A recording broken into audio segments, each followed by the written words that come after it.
Yesterday, I read a story in the newspaper about a 2-year-old little girl from one of our neighborhoods. She started her day like any other, full of innocence and hope. Sadly, it ended in tragedy. She was abused by the people she trusted most.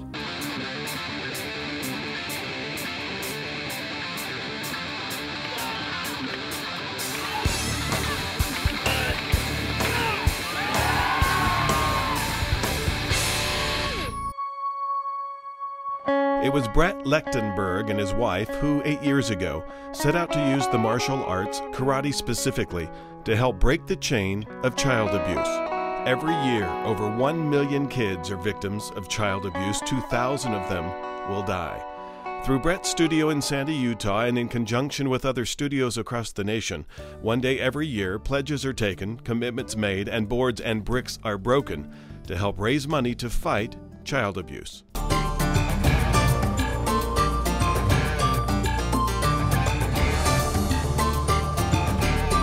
About 8 years ago, when we decided that we were going to kind of formalize our martial arts school charity program, and so we put on what we call a breakathon, where our students and their families would go out and gather donations for the number of boards and bricks that they would break during this 30-minute time segment, and then we just basically give that money to charity. So the symbolism of the breaking of the bricks and the boards and the breaking the chain of child abuse, that's how the name came about. Brett, his wife, and his students also combined with touring karate studios from Korea to put on demonstrations which symbolize breaking the chain of child abuse.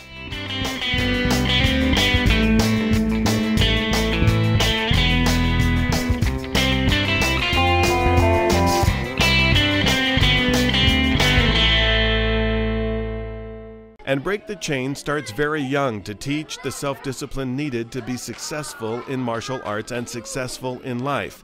But how young is too young and how old is too old to start? The old Chinese proverb says, when's the best time to plant a tree? Perhaps 20 years ago. And when's the next best time? How about today? They're starting today.